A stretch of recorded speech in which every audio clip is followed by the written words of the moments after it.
करें सर। अतः अपराणिक स्वाध्याय वेलायम काय सर शुद्ध भक्ति काय से गल्ले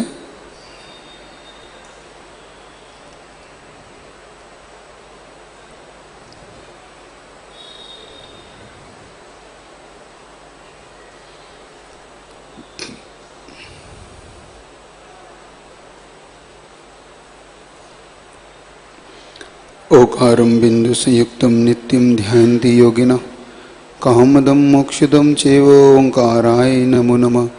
अविरल शब्द घनौघ प्रक्षालित सकल भूतल कलंका मुनिभिरूपास्ति तीर्था सरस्वती हरतो न दुरितम् अज्ञानतिमिरान्धानां ज्ञानाञ्जनशलाकया चक्षुरुन्मीलितं येन तस्मै श्रीगुरुवे नमः। परम गुरुभ्यो नमः। परम्पराचार्य गुरुभ्यो नमः।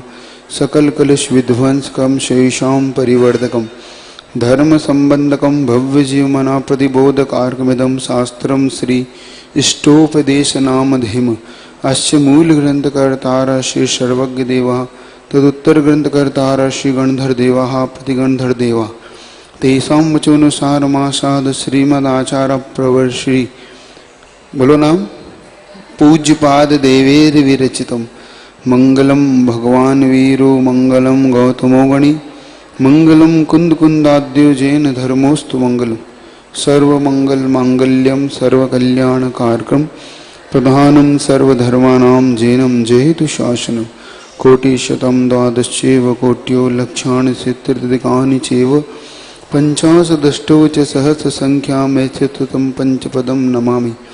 अर्हंत भासी अथम गणहर देवी गंथियम सवम पड़मामि भक्त जितो शुद्धाणमहोवीं शिरसा इच्छामि भंते सुदभक्ति काउ सगो काउ तसालोचिन अंगो अंगो पैनीय पौणीय परमशत पड़माणियो पोगय चूलिया चेय शुद्धोत्थुई थुई धमकायम से अनुष्कल वंचेमी पूजेमी वंदामि नमम स्वामी दुख को कुमुखो बोहिलाओ सुगै गमनम समाहि मरणम जिन गुण संपत्ति हो मध्यम।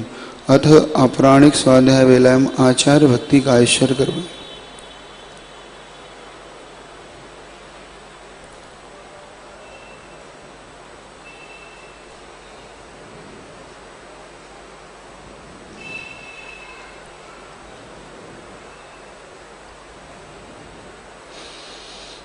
सृज्जलधिपारिकेभ्यः सफरमति विभावनः पटुमतिभ्यः सुचरिततपोनिधिभ्यो नमो गुरुभ्यो गुणगुरुभ्यो।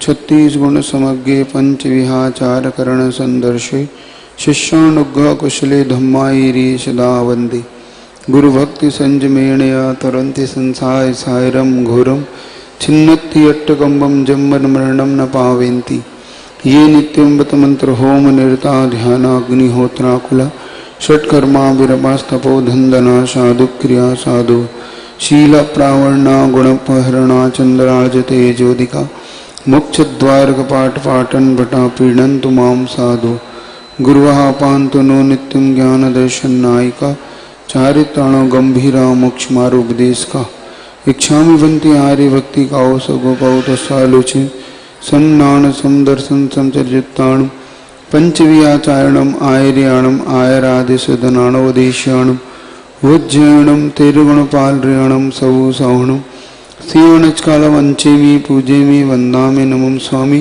दुख को कुमुखो बोहिलाओ सुगी गमनम समाहि मरणम जिंगुण संपत्ति हो मज्ज। मंगलाचरण निकालिए। यस्य स्वयं स्वभावाप्ति राभावे कृष्ण कर्मणः तस्मै संज्ञान रूपाय नमोस्तु परमात्मने। कल 5वें नंबर की गाथा थी ना, चलिए उसका उच्चारण एक बार करिए। ऋषि कजमनातंकम दीर्घकालोपलालितं नाके नाकोकशां सौख्यं नाके नाकोकशामिव। अब अपने की 6 नंबर की गाथा आज होना है ना, इसका भी उच्चारण कर लो। वासना मात्रमेवेतत् सुखं दुःखं च देहिनां तदुत्तेजयन्ति ते भोगारोगायपदी। आज इसकी व्याख्या होना है 6 नंबर की गाथा इष्टोपदेश की। उसके अंदर आचार्य पूज्यपाद स्वामी अपने सरल शब्दों से व्याख्या करते हुए आगे बढ़ रहे हैं। आचार्य पूज्यपाद स्वामी कहते हैं कि यह जो देही नाम यानी संसारी जीव है, इसको ये प्राप्त होने वाला सुख और दुख मात्र एक भ्रम है, कल्पना है। क्योंकि ये सुख और दुख शाश्वत नहीं होने से आप देखें कि यह सुख कुछ दिनों बाद आपके लिए दुखदायक हो जाता है और वह दुख कुछ दिनों बाद अपने यहाँ भी समाप्त होकर सुख में बदलता है।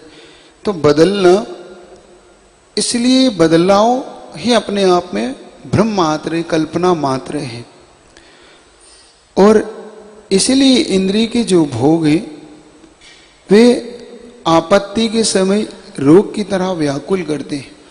मतलब जो इंद्रिय सुख है, आचार्य परमेष्ठी यहाँ कहते हैं कि जो इंद्रिय सुख है वो मात्र एक प्रकार का रोग है, पीड़ा है।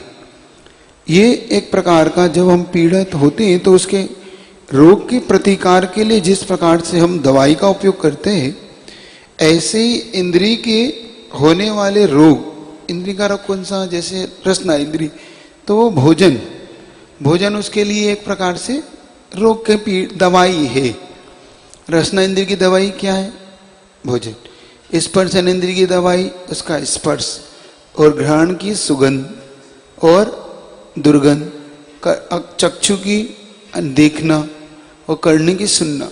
तो ये एक प्रकार की, जब व्यक्ति के अंदर इसकी रोग उठता है तो रोग, जिस प्रकार रोग के निवारण के लिए कुछ न कुछ आप दवाई लेते हैं, इसी प्रकार से जो इंद्रिय सुख है, ये इंद्रिय सुख भी एक प्रकार से आपके लिए रोग ही है।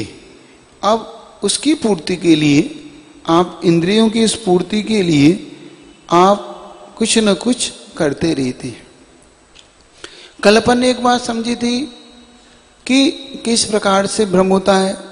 तो एक दृष्टांत था श्वान वाला। श्वान जिस प्रकार से गाड़ी के पीछे दौड़ता है, तो दौड़ता तो है लेकिन फिर भी वो पकड़ नहीं पाता, और पकड़ लेता है तो वो श्वान कभी उस गाड़ी का मालिक बन नहीं सकता। ऐसे ही यह संसारी प्राणी जो इंद्रिय सुखों के पीछे दौड़ता है या संसारिक वस्तुओं के पीछे दौड़ता है, तो ये संसारिक वस्तुएं कभी उसको मिलती नहीं, और कहीं मिल जाए तो ये इसकी होती नहीं, इसका ये मालिक नहीं बन सकता। क्योंकि हर व्यक्ति अपने अपने द्रव्य का मालिक है। क्या है? द्रव्य किसका मालिक है? हर द्रव्य अपना मालिक स्वयं है। यह जीव आत्मा भी अपनी ही जीव द्रव्य का मालिक है। और ये बात है, फिर भी संसारी प्राणी हर किसी का स्वामी, हर किसी का मालिक बनने का पुरुषार्थ करता है, हुकूमत चलाना चाहता है, हर किसी पे अपना दबाव डालना चाहता है, जबकि हर द्रव्य स्वतंत्र है। और स्वतंत्र द्रव्य होने से हर द्रव्य अपना मालिक भी स्वयं है। तो यही आचार्य परमेष्ठी अपने इस भूल को सुधारने के लिए ये दृष्टांत अपने लिए उन्होंने दिया कि संसारी प्राणी मात्र इन कल्पनाओं में जीते हुए सारा जीवन बिताता रहता है। उसी के लिए आचार्य महाराज कहते हैं कि भ्रम कैसा।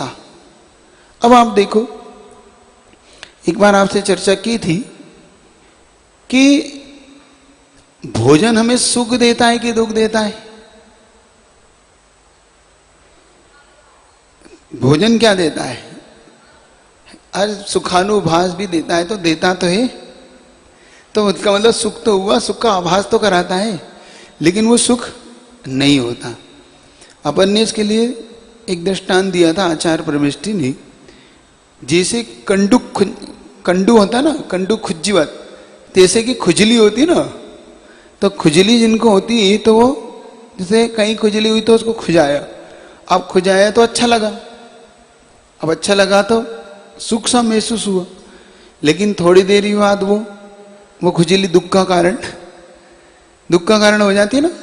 मतलब थोड़ी देर बाद जब छिलने लग जाती है, चमड़ी जलन करने लग जाती है, अथवा फुंसी इत्यादि हो जाए, अथवा खूब रगड़ आ जाए, तो कैसा लगता है?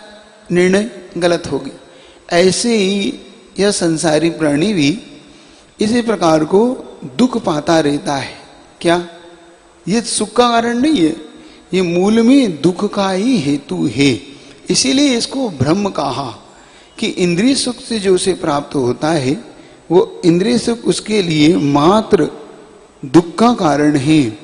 मात्र तृष्णा बढ़ती है ना, तो जैसे जैसे तृष्णा बढ़ती है तो तृष्णा बढ़ते हुए जब उसकी कुछ प्राप्ति होती है तो अच्छा लगता है, लेकिन तृष्णा की जब नहीं होती है तो अब देखो आचार्य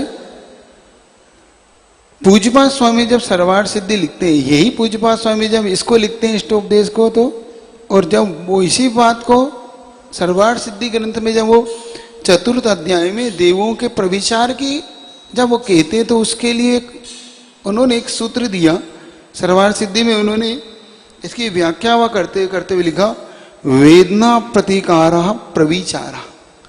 वेदना का मात्र प्रतिकार है। प्रविचार क्या है? वेदना। जो अभी यहाँ पे रोग शब्द आया ना, भोगा रोगा इवापदी, कि भोग कैसे है? रोग को उत्पन्न करने वाले के समान, इव समान।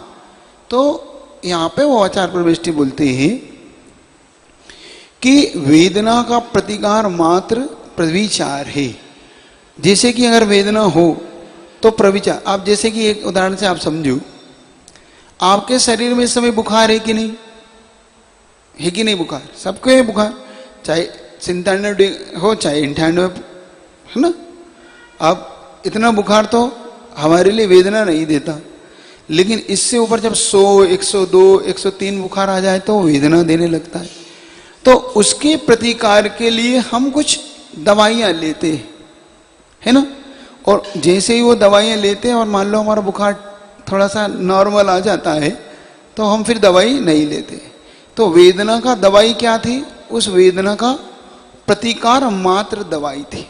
ऐसे ही जब हमें पांचों इंद्रिय की कोई वेदना होती है, वेदना समझ के, पांचों इंद्रिय में वेदना मतलब भूख लगी, हमें कोई स्पर्श का भाव आया, रसना इंद्रिय का भाव आया, सूंघने का भाव आया, देखने का कर, तो जब हमने उस वस्तु को देख लिया, सूंघ लिया, खा लिया, तो हमारा वो वेदना का एकमात्र से प्रतिकार है। वो सुख नहीं है, वो सुखाभास है।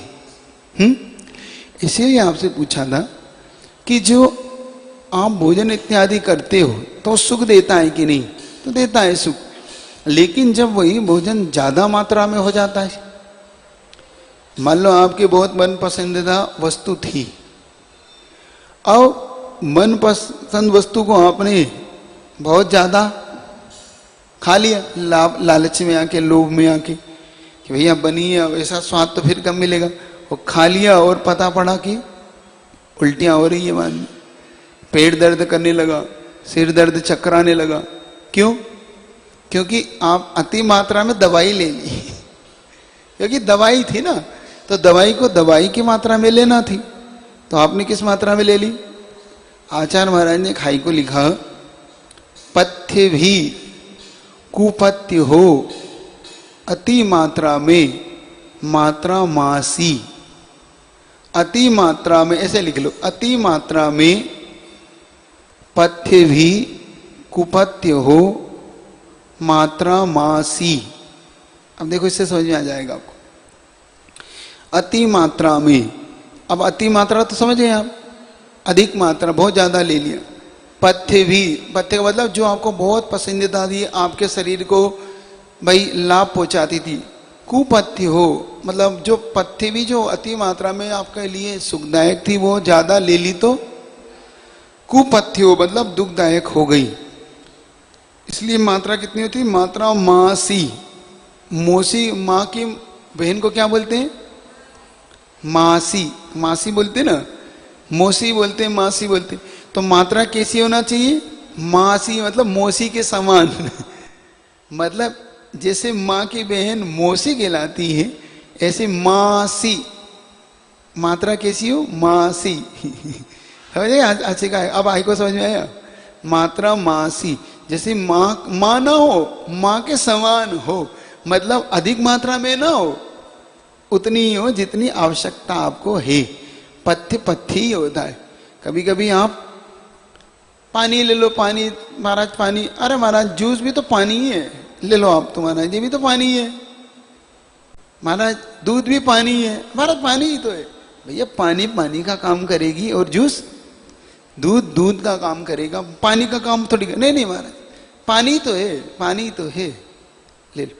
तो इसीलिए उनको बोलना पड़ा कि भैया जिसके लिए जो आवश्यकता है वो, तो मात्रा इतनी ही होना चाहिए जिससे कि आपका काम हो जाए।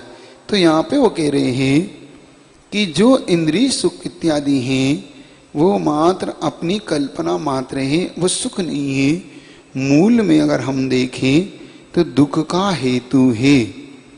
अब हमें वो सुखदायक लगता है, वो सुख का आभास हमें देता है, लेकिन सुख नहीं देके वो सुखाभास होता है। अब वो हमें कैसे प्राप्त होता है मान लो, तो उसके लिए आचार्य संबंधवत स्वामी ने एक दृष्टांत दिया रत्नगण सावकाचार्य में। कर्म पर वशी शांति दुखे रंत ऋत्योदय पाप बीजे सुखे नास्ता श्रद्धा नाकांक्षणामृता। कि वे कर्म परवशी, कर्म के परवश होने पर, अधीन होने से, जैसे दुखेर अंतोर्दियो, जैसे वो सब दुख के कारण हो जाते हैं। कर्म के पद से हम कर्म के परावास होकर हमें सुख दुख मिलता है। पाप बीजे, और कैसे वे पाप का बीज है जो इंद्रिय सुख मिलते हैं। दुखेर अंतर हितोदये, हितोदये, ये जो कर्म के वश से हमें इंद्रिय सुख मिलते हैं वो पाप के बीज हैं। सुखी अनास्था, उनमें सुख नहीं है। श्रद्धा आकांक्षणा मता, ऐसी श्रद्धा करना, आकांक्षा करना, स्मृता, इस प्रकार से श्रद्धा करो कि ये जो कर्म है, जो इंद्रिय सुख इत्यादि हैं, ये अनाकांक्षा, अनाकांक्षा ना, निसंकित निकांक्षित जो अंग है उसके अंदर वो निकांक्षित गुण में कह रहे ये बात कि कर्म के परवश से प्राप्त होने वाले दुखों से युक्त होते हुए मूल में जो पाप का बीज है, जो पुण्य का उदय या फल जो होते हैं, पुण्य बुरा नहीं होता, पुण्य का फल जब हम भोगते हैं वो बुरा होता है, वो हमें पाप का बंध कराता है। पुण्य के बंध से हमें जो परिवार मिला, धन मिला, संपत्ति मिली, जब उसको आपने भोगा तो उससे क्या पाप का बंध होगा कि पुण्य का बंध होगा? क्योंकि आपने जब उससे अपनी सांसारिक वस्तुओं की प्राप्ति करके, मान लो धन था, धन से आपने घर परिवार मित्र के लिए खर्चा करना, भोजन पानी, तो ये मूल में पाप का बंध कराने वाला। तो पाप बीज है, मतलब ये पाप का बीज है। क्या कह रहे हैं आचार्य परमेष्ठ यहाँ पर? जो पाप का बीज है मूल में कैसा है, वो पाप का बीज है। इस प्रकार से आप खुद महसूस करोगे कि ये जो मूल है, ये जो हमें दिखाई देता है, ये सब मूल में पाप बंध के हेतु हैं।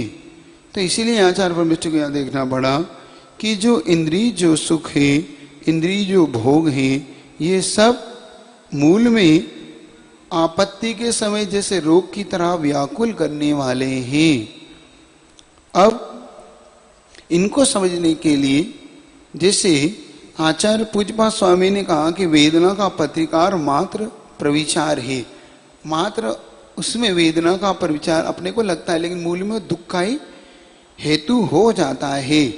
इसी प्रकार से अपन जब क्षुधा आदि का प्रतिकार करते हैं, प्यास आदि का प्रतिकार करते हैं, मान लो बहुत एक व्यक्ति है जो बहुत बहुत धूप से आया, अब देखो जल प्यास बुझाता है कि नहीं बुझाता है, जल हमें सुख देता है कि नहीं देता है, अब देखना है, एक चीज आप समझना। एक व्यक्ति धूप से आया, बहुत तेज धूप से आया, वो ज्येष्ठ मास की धूप था, और एक व्यक्ति एसी में बैठा हुआ था। एसी में बैठा हुआ व्यक्ति है और एक व्यक्ति धूप से आया है। अब एक गिलास पानी अपन ने एसी में बैठने वाले को भी दिया, एक गिलास पानी आपने जो धूप में से आया उसको दिया। अब ये बताओ कि जो एसी में बैठा था उसको जो पानी दिया, वही पानी अपने धूप, तो सुख किसको ज्यादा देगा, एसी में से कि धूप वाले को? है, धूप में जो आया था उस व्यक्ति को सुख ज्यादा देता है, जबकि पानी तो वही है। तो पानी वही होने पर भी सुख में अंतर क्यों आ गया? आप आज समझने की दृष्टि आज आपको आ जाएगी कि पानी वही है, गिलास वही है, दोनों व्यक्ति वही है। तो आखिर उस पानी को अगर सुख देना था, जल पीने से सुख मिलता है, तो दोनों को एक जैसा सुख मिलना चाहिए था, मिलना चाहिए कि नहीं? क्योंकि जल सुख देता है, भोजन सुख देता है, तो किसको सुख ज्यादा दे रहा है? ये जो धूप में से एकदम, जिसका कंठ सूख रहा था, बहुत पानी के लिए एकदम बस तड़प रहा था कि जैसे कैसे पानी मिल जाए, और घर पहुंचा और उसे आपने एक गिलास पानी दिया। उसी समय जो एसी में बैठा था घर में, उसे पानी दिया, उसे कोई ज्यादा प्यास थी नहीं। तो दोनों में सुख में अंतर क्यों आ गया?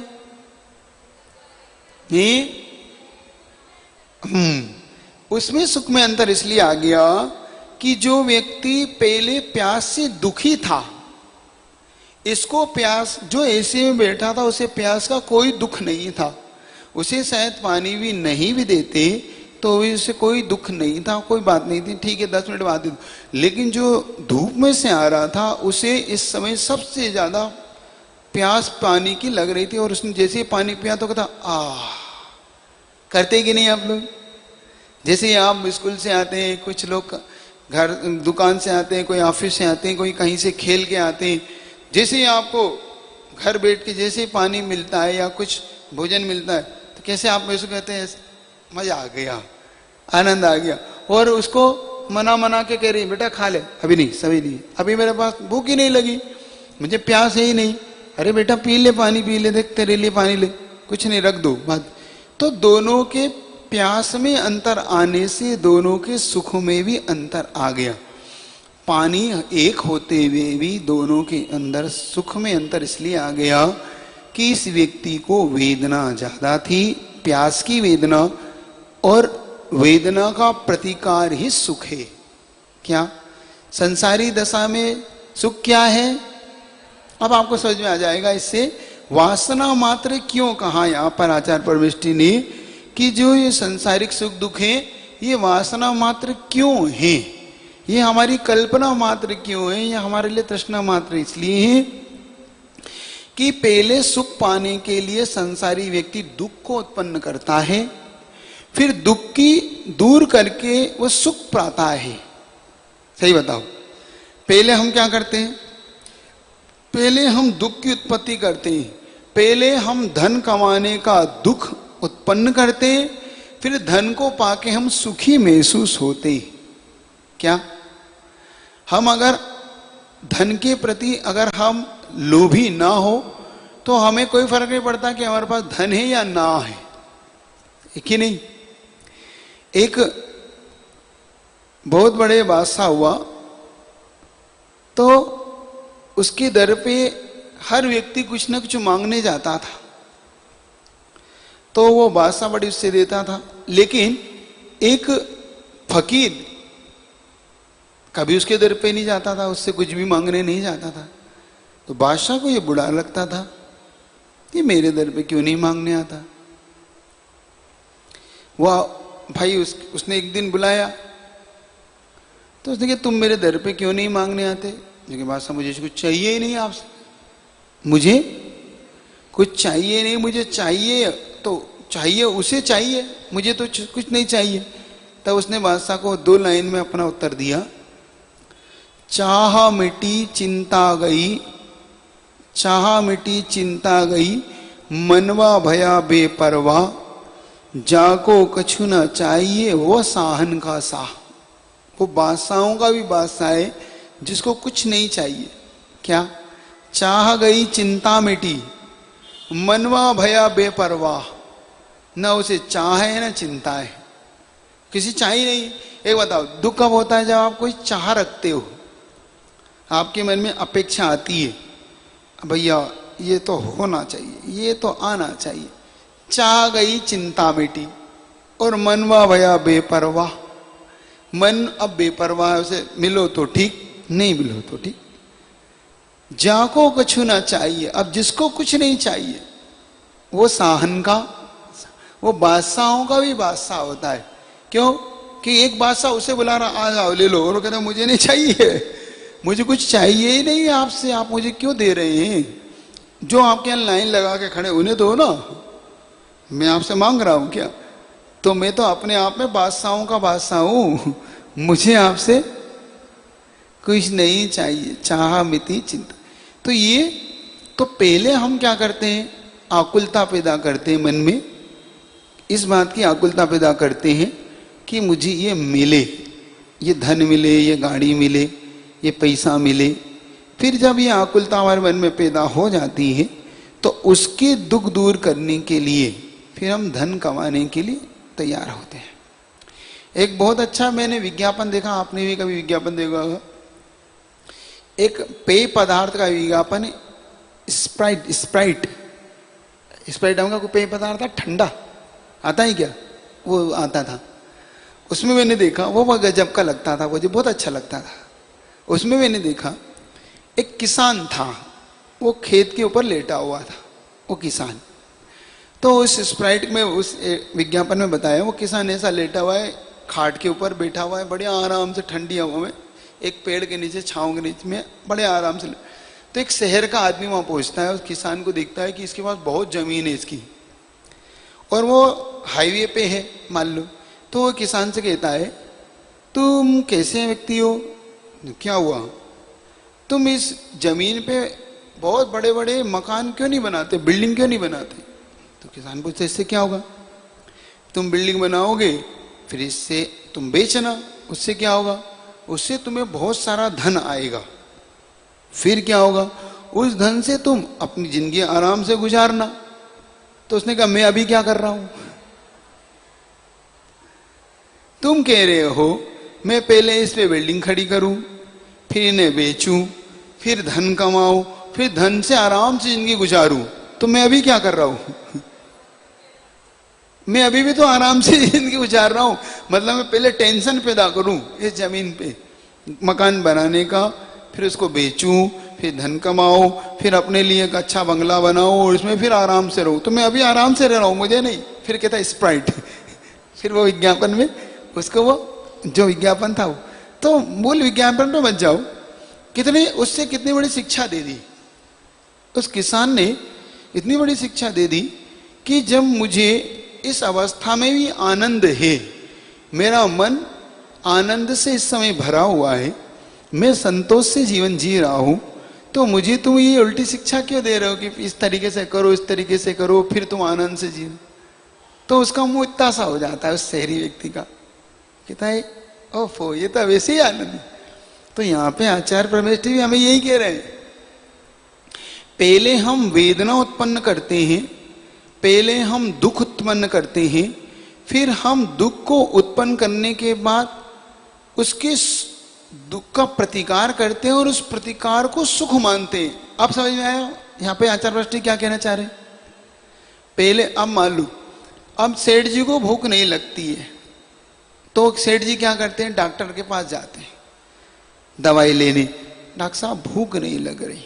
अच्छा, पहले वो भूख उत्पन्न करते हैं, फिर भूख को मिटाने के लिए सेठानी से कहते हैं भूख बहुत लग रही, रोटी तो लाओ, कुछ तो लाओ।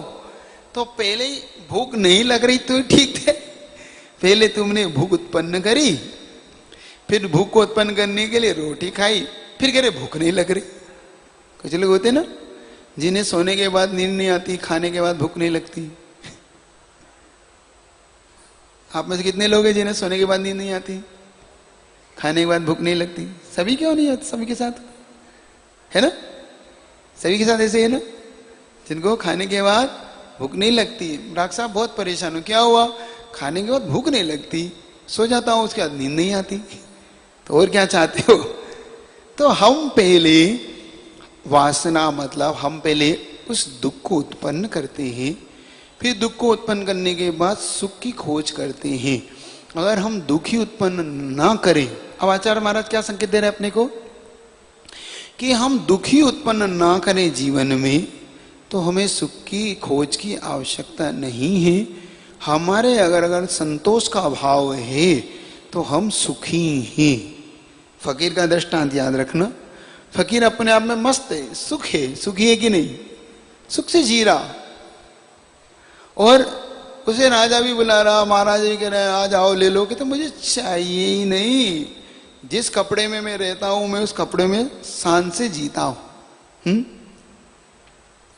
मैं अपने दुखों में, मैं अपने गवों में जीता हूं बादशाहों की तरह।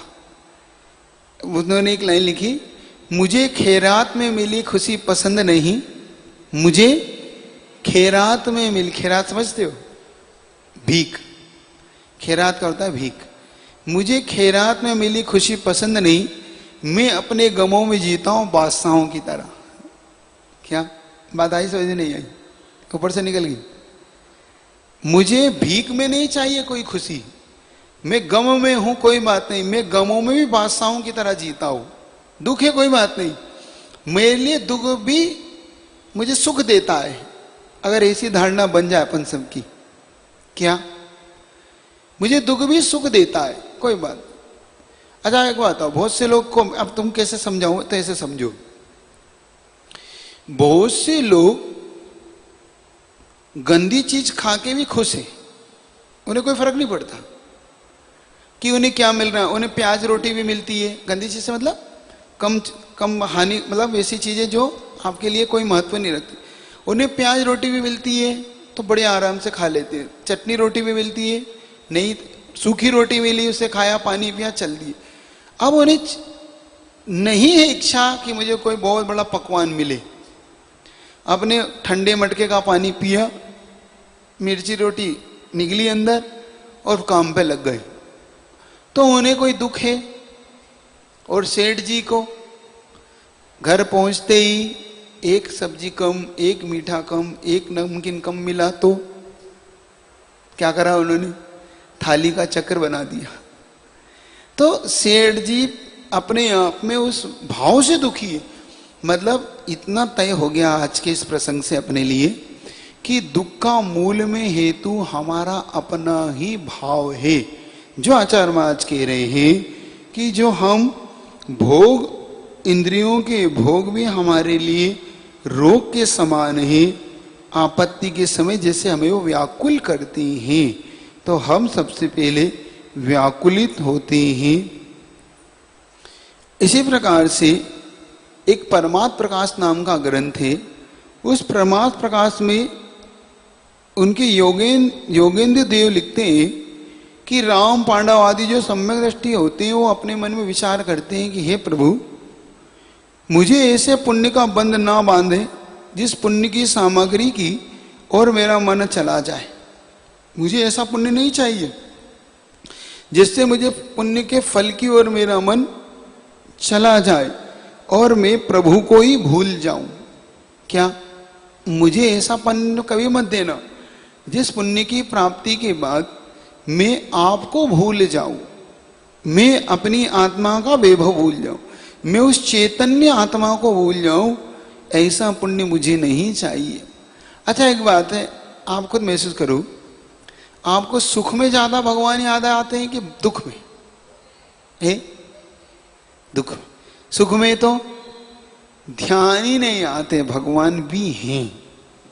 सही सही बताओ, जब बहुत ऐसो आराम हो, खूब गाड़ी बंगले, 100 200 नौकर हो आपके सेवा में, अब कल्पना करो बहुत सारी गाड़ियां खड़ी हैं आपके आगे पीछे लगी हुई है, बैंक का बैलेंस जितना चाहे ले लो, जितना, एक चेक करोड़ों का चेक आप काट सकते हो, 2 4 10 गाड़ियां क्यों, हेलीकॉप्टर भी आपके लिए खड़ा है, सब कुछ खड़ा है। उस दिन मंदिर आने का मन होता है? ऐसा मन होता है कि अब तो इसे घूमने जाओ हेलीकॉप्टर से, मंदिर की क्या, मंदिर भी नहीं आने का मन होता है। क्यों? अधिकतम देखो जो धनवान होते हैं उनको धर्म करने का समय नहीं मिलता। उनके मुख से आप सुनोगे कि भाई साहब आप क्या बात है, मंदिर नहीं आते क्या? क्या भाई साहब मेरे पास समय का, आप बताओ। मुझे सुबह से फैक्ट्रियों से कॉल आने लगती कि ये हो गया आज फैक्ट्री में, ये हो गया आज फैक्ट्री में, वो हो गया आज फैक्ट्री में, ये काम आया है, आज इससे मीटिंग है, आज उससे मीटिंग है, आज उस व्यापारी से मीटिंग। मेरे पास मरने का भी समय नहीं है। क्या क्या जवाब होता है उनका? मेरे पास मरने का भी समय नहीं है भाई साहब, मंदिर कैसे आऊं मैं, बताओ। फिर मरने के बाद आओगे कब आओगे? और जो गरीब होता है वो मंदिर में मिलता है। हे भगवान, हे प्रभु, क्या मेरी दुख दूर नहीं करोगे? वो मंदिर में पड़ा रहता है, सुबह शाम, शाम को अगरबत्ती लगाए, सुबह दीपक लगाए, शाम को सुबह पूजा करे, अभिषेक करे। देखना, अच्छा मंदिर में तुम कभी एक चीज की वो करना काउंटिंग कि गरीबों की संख्या मंदिर में ज्यादा है कि अमीरों की संख्या ज्यादा है। एक एनालाइज करना, खोजबीन करना करो कभी बैठे रहते मंदिर में, कि सबसे ज्यादा संख्या आने वालों की संख्या गरीब लोगों की, सबसे ज्यादा अमीर से अमीर आदमी सबसे ज्यादा इस मंदिर में आ रहे हैं, कि इस मंदिर में सबसे ज्यादा गरीब से गरीब आदमी आ रहे हैं? नहीं नहीं, मीडियम और इसकी नहीं कह रहा हूं, गरीब से मतलब वही अमीर से कम वाली ले लो, पूरी फैमिली मीडियम भी आ गई, और भी गरीब आ गया, और भी गरीब आ गया, सब तरह के लोग आ गए। मतलब जिनकी एक अच्छे खाने पीने की व्यवस्था भी है वो भी आ गए, और जो एकदम बहुत गरीब है वो भी आ गए, और जो सबसे ज्यादा पैसे वाले। तो आप मंदिर में आप एनालाइज करो कि सबसे ज्यादा पैसे वाले लोग आते हैं कि सबसे ज्यादा गरीब, मतलब मीडियम फैमिली और ये सब आती, कौन आता है? सरदना का एनालाइज कर लो, आपकी निगाह में तो होंगे कि कोई इतने अमीर लोग हैं क्या, कैसे हैं, कितने मंदिर जाते हैं? वो मंदिर ही नहीं जाते होंगे। ऐसे भी आपको अमीर मिलेंगे सरदना, अगर थोड़े बहुत भी धनवान है तो मंदिर ही नहीं आते होंगे। साल साल में वो कहते होंगे भैया मेरा काम नहीं, तुम चले जाओ मंदिर, मेरे बस की नहीं। 14 को भी बड़ी मुश्किल से चिट्ठा लिखाने आना पड़ता है, थाली रखने आना पड़ता है मंदिर में उनको, कि अब चलो क्या करें, अब पल्ले पड़ गए भगवान, तो मंदिर आना पड़ेगा। कोई बात नहीं, चलो अब समाज में एक लिखा दो ताकि अपनी हम हैं इस समाज में, आप तो पैसा ले लो। तो इससे पता पड़ता है कि ज़्यादा भी अधिक मिलने पर भी उसकी कीमत नहीं होती है। तो यहाँ पर आचार्य महाराज ने कहा वासना मात्र ही ये प्रकट होता है, इंद्रियों का सुख बहुत ज़्यादा होने पर भी हमारे लिए सब कुछ होते हुए भी मात्र भ्रम है, हमें कल्पना मात्र है, ये सुख नहीं है, मूल में पाप का बीज है, दुख का हेतु है। जैसे खुजली वाला आपको दृष्टांत याद रखना है, जैसे कुत्ते वाला दृष्टांत याद रखना है जो गाड़ी के पीछे दौड़ता है, जैसे उस कुत्ते के मुख में हड्डी होती है, वो हड्डी को चबाता रहता है लेकिन उस हड्डी से कभी रस नहीं निकलता, उसके होठों का फटने से जो रस खून आता है उसको चाटता है और बाद में दुखी होता है होठ के फट जाने से कि ये मेरा दुख ऐसा। तो इसी प्रकार से ये संसारी प्राणी भी ऐसा ही है। पंचेंद्रिय की जो सुख है कर्मों से परवश है और हमेशा नहीं रहते, अंत सहित है, इसलिए जो सुख है वो भोगते भोगते भी अच्छे तो लगते हैं, लेकिन बाद में इनका जो परिणाम होता है वो पाप का बीज ही होता है, दुख से घुले हुए होते हैं। तो हम संसारी प्राणी पहले सुख को पाने के लिए पहले दुख को उत्पन्न करते हैं, फिर दुख का प्रतिकार करके हम अपने आप को सुखी महसूस करते हैं। इसी प्रकार आपको याद रखना है। अब आचार्य से की हिंदी पढ़ ले। तन्धारी जीवों का सुख तो मात्र वासना का जल है, दुख ही दुख है सुख सा लगता मृग मरीचिका ही जल है। संकट की घड़ियों में जिस विध रोग भयंकर विषविद है, भोग सताते भोक्ताओं को, भोग हित कर किस विद है। आपका आधे घंटा हो गया। अब अगली गाथा शिष्य जब पुनः पूछता है तो आचार्य महाराज इसका उदाहरण कर देंगे। ठीक है, उच्चारण करना हो तो कर ले, करना उच्चारण, चलो कर ले। मोहेन संव्रतम ज्ञानम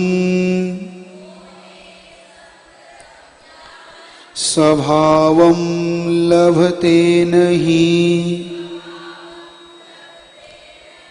मत्तः पुमान् पदार्थानां यथा मदन को द्रवे। चलिए एक साथ उच्चारण करें।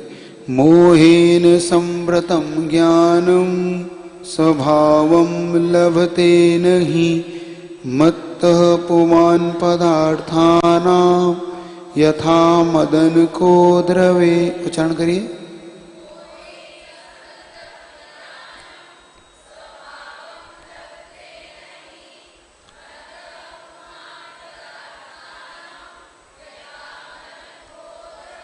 ठीक, इतना ही रख लें, बाकी कल कल।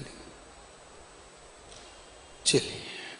जिन वाणी के ज्ञान से सुजेलो का लोक, सुवाणी मस्तक धरु सदा दे दुरु। हे जिन वाणी भारती तो हे जपो दिन।